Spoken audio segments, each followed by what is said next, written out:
ومن الليل فتهجد به نافلة لك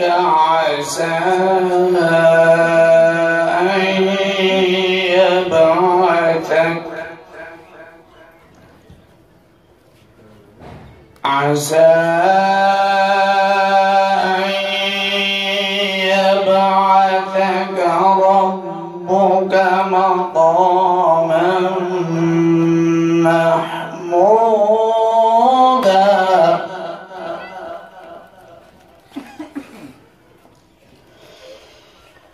وقل رب أدخلني مدخل صدق وأخرجني مخرج صدق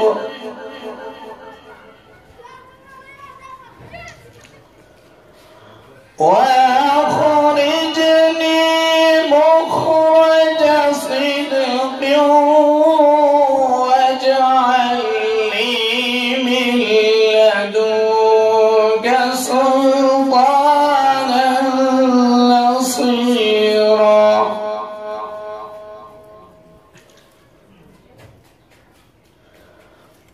وقل جاء الحق وزهق الباطل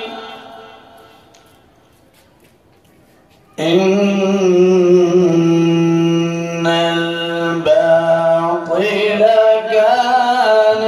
زهوقا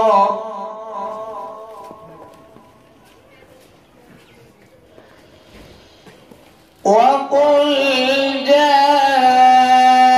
الحق وزهق الباطل إن الباطل كان زهوقا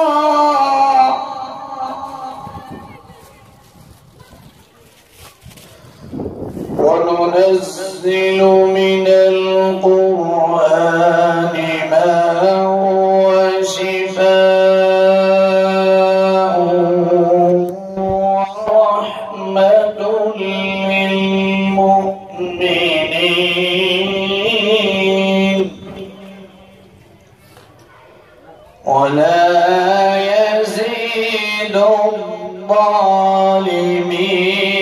إلا خسارا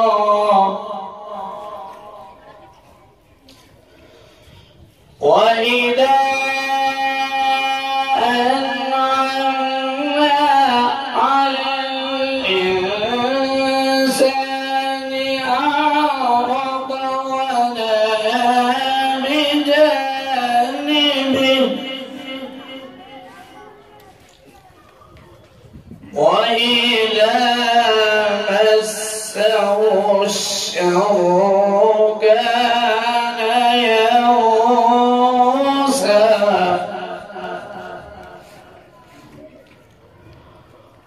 قل كل يعمل على شاكلته فربكم أعلم بمن هو أهدى سبيلا بسم الله الرحمن الرحيم ألم تر كيف فعل ربك بأصحاب الفيل ألم يجعل كيدهم في تضليل وأرسل عليهم طيرا أبابيل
فجعلهم كعصف مأكول. صدق الله